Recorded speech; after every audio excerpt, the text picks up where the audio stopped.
Orang-orang yang wajib untuk dinafkahi. Dalam fiqh manhaji disebutkan bahawa mereka yang perlu dinafkahkan boleh dibahagikan kepada 5 kategori lah. Yang pertama, nafkah pada diri sendiri lah. Yang ni penting. Kemudian nafkah pada isteri. Sebahagian ulama, saya tak nafikan, sebahagian ulama mengatakan anak-anak dulu baru isteri. Tetapi pandangan yang tepat dalam mazhab Syafi'i dan juga pandangan ini juga yang tepat di sisi Ibn Utsaimin, dia mengatakan isteri dulu. Kemudian baru datang anak-anak, kerana isteri telah menyerahkan diri dia kepada suami dan telah mengurung diri dia pada suami. Maka isteri dulu. Kemudian baru anak-anak.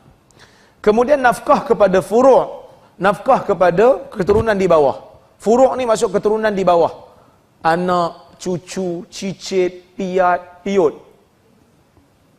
Okey? Baik. Nafkah kepada usul. Usul masuk ke atas.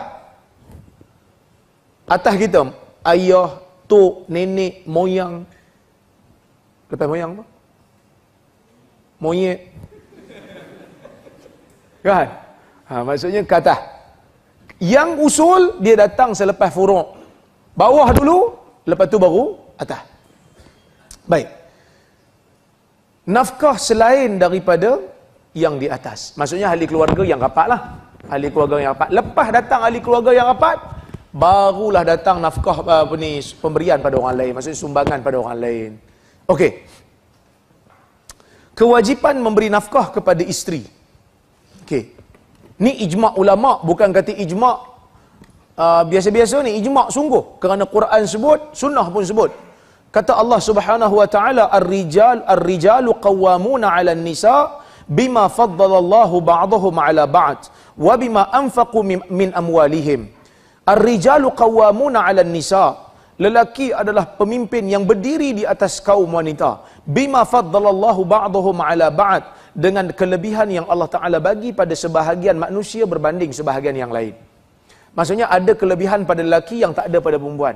Ada kelebihan pada perempuan yang tak ada pada lelaki. Ini biasa. Kelebihan-kelebihan ni Allah Taala bagi tak sama. Kelebihan ni bukan untuk dibanding-banding, tapi kelebihan ni untuk lengkap melengkapi. Dia jangan salah faham. Bila Nabi sebut tentang hadis, orang perempuan macam tulang rusuk.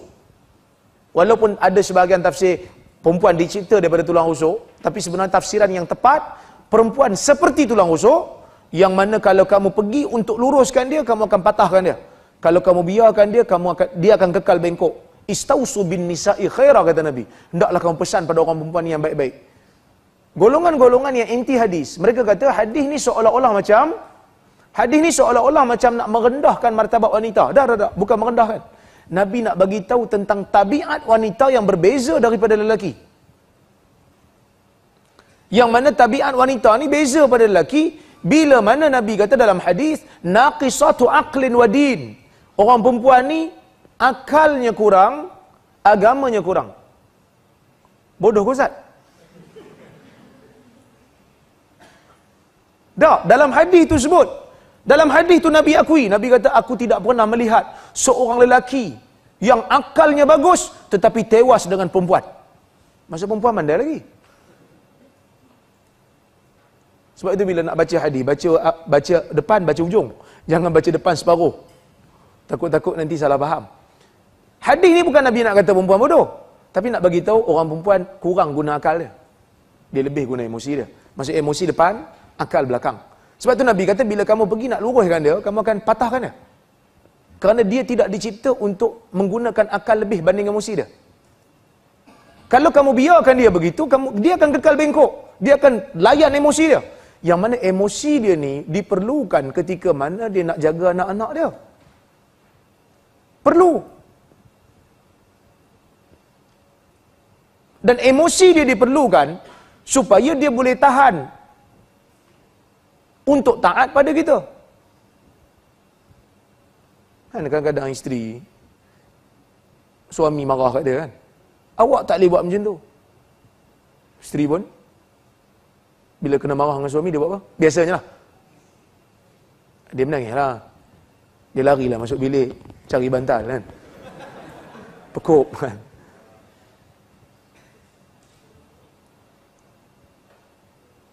Lepas tu orang lelaki pun kata, suami dia kata, Ni lah orang perempuan. Cakap sikit menangis. Dah memang perempuan macam tu. Emosi. Nangis lah.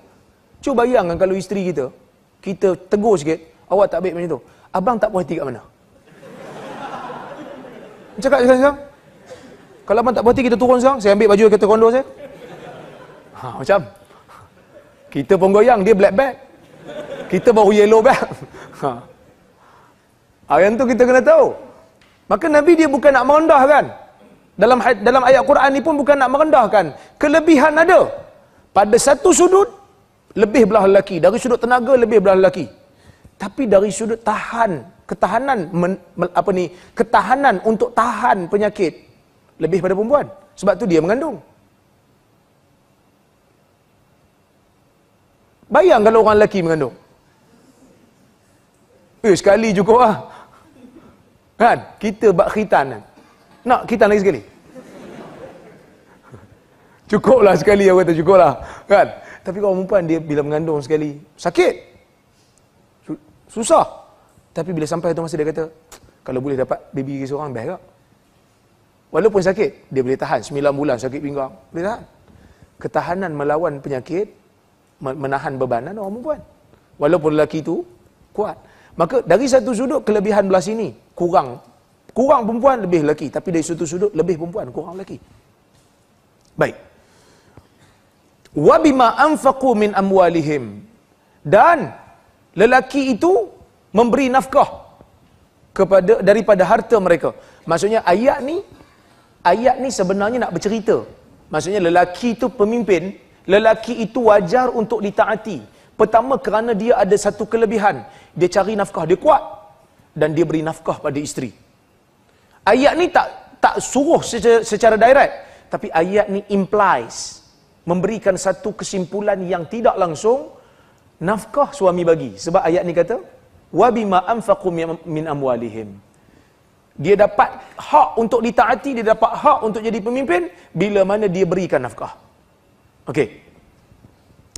An Aisyah radhiyallahu anha anna Hind qalat lin Nabi sallallahu alaihi wasallam inna Aba Sufyan rajulun shahih fa ahtaju an akhudha min malih qala khudhi ma yakfiki wa waladaki bil ma'ruf.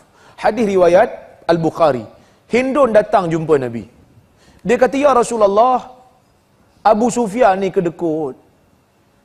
Abu Sufyan ni suami yang kedekut. Dia tak bagi aku belanja yang cukup. Dan aku sangat-sangat memerlukan untuk ambil duit dia sekadar yang aku perlu. So dia datang ni Nabi ni, waktu ni Nabi sebagai hakim ke Nabi sebagai mufti? Jawab soalan ni.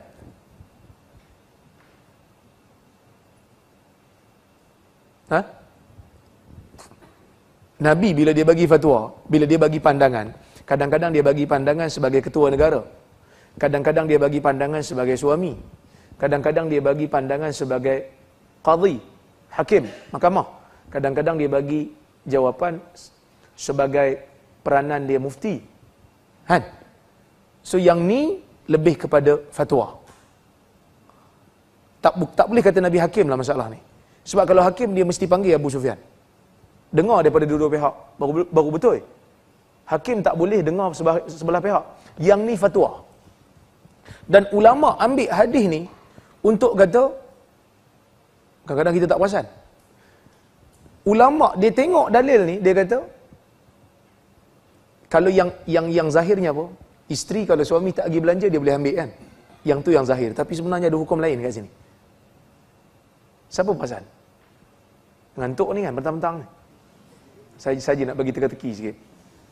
Apa yang ulama nampak bila kat sini? Selain daripada boleh ambil harta suami tanpa izin suami, bila suami tak bagi nafkah, boleh ambil. Selain daripada tu, apa yang ada dalam hadis ni yang kita boleh simpulkan? Agak-agak lah kalau tuan-tuan jadi mujtahid. Agak-agak. Tuan-tuan perasan tak dekat sini? Ulama, Al-Imamun Nawawi umpamanya, mengambil hukum, boleh si isteri mengumpat suami depan mufti bila mana diperlukan. Mengumpat tak ni? Ya Abu Sufyan ni kedekut Rasulullah. Nabi jawab soalan dia. Nabi tak kata, Masya Allah, hang telah mengumpat suami hang. Bertakwalah pada Allah. Pergi balik. Yang tu, kalau macam tu, golongan anti hadis boleh hentamlah hadis ni. Tapi Nabi terima. Untuk fatwa, boleh bagi tahu keburukan seseorang yang ada kaitan dengan kita untuk angkat kezaliman yang dia buat pada diri kita. Fatwa boleh, dalam mahkamah boleh. Dalam mahkamah orang nanya kita boleh bagi tahu kat hakim, ya hakim, saya nak dakwa dia sebab apa? Sebab dia dicuri duit saya. Hakim tak boleh kata, ini umpat, saya tak mau terlibat dengan mengumpat ni. Ni bab-bab yang dibenarkan mengumpat selain daripada ilmu hadis. Ilmu hadis pun mengumpat juga. Perawi ni dhaif kan. Tu mengumpat juga, dibenarkan kerana agama. Yang ni dibenarkan kerana nak menjaga hak. Cuma para ulama dia kata kalau boleh sembunyikanlah. Jangan, kalau ramai orang kan, janganlah kata suami saya, kata suami kawan saya.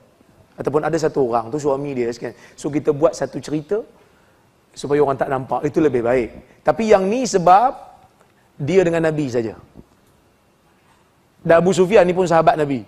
Maka Nabi pun jawab, Nabi kata khuzi ma yakfiki wa waladaki bil ma'ruf.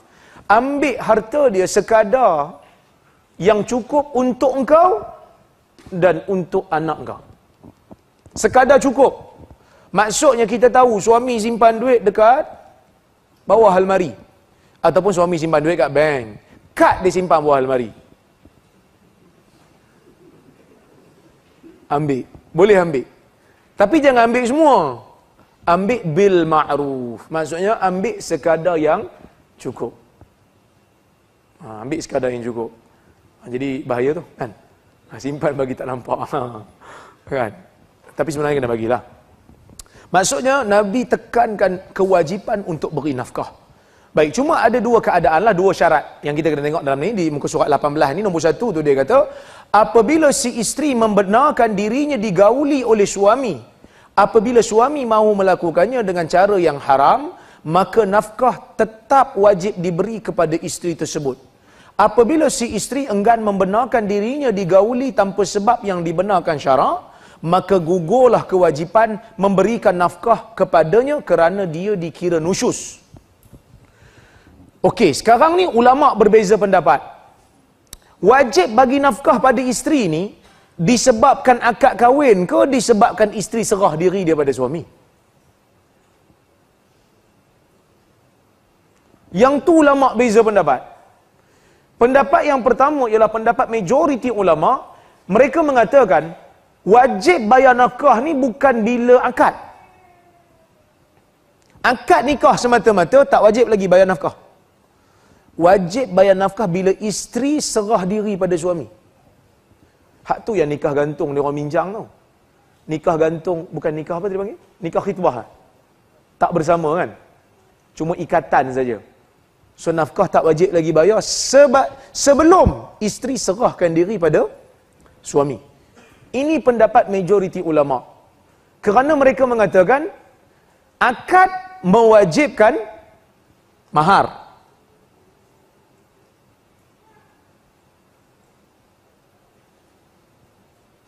Nafkah jadi wajib bila mana isteri serah diri daripada suami.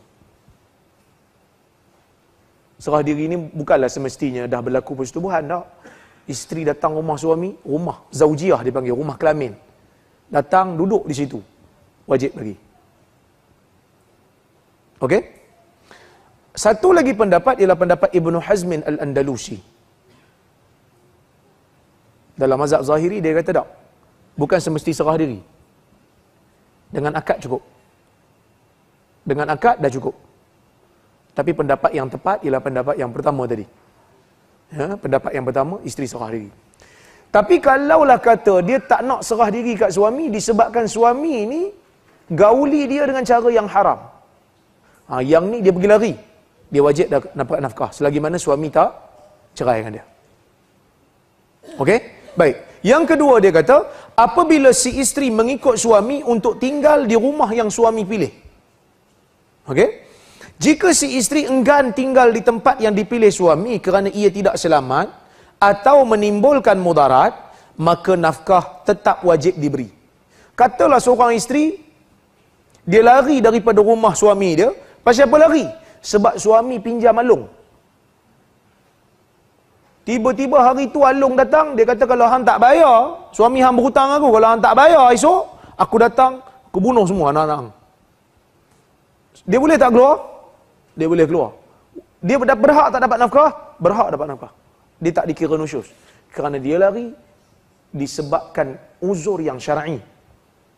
Suami yang buat. Yang ni fatwa Perlis dah ni dah.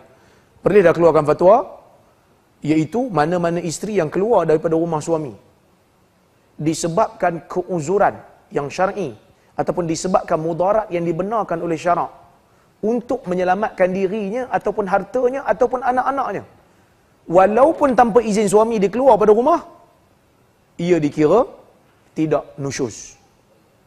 Ia dikira tidak nusyus. Baik, saya nak tanya tuan-tuan. Katalah seorang isteri, mak ayah dia sakit. Dia nak pergi ziarah mak ayah dia. Suami tak bagi. Boleh tak dia keluar?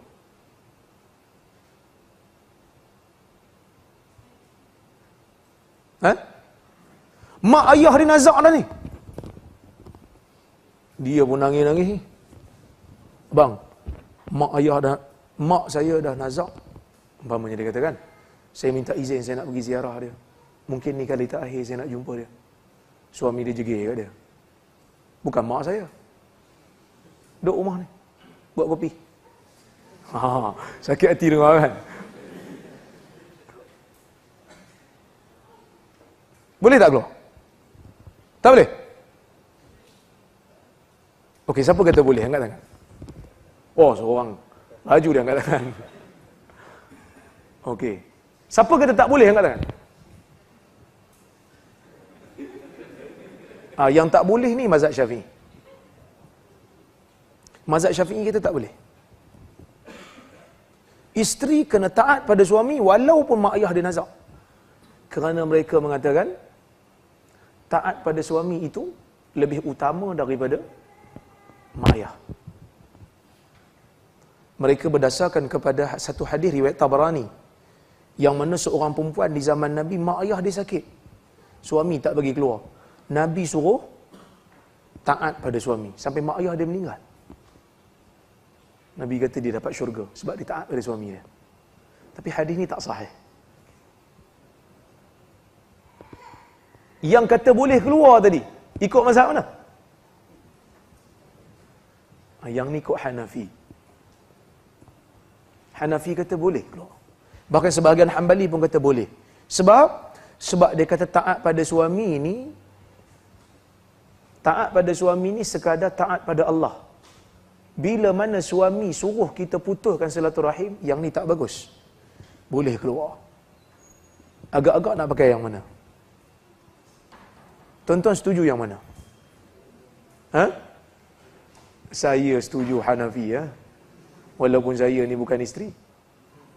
Tapi dari sudut rahmatnya Islam. Kita hormat dua-dua pandangan ni.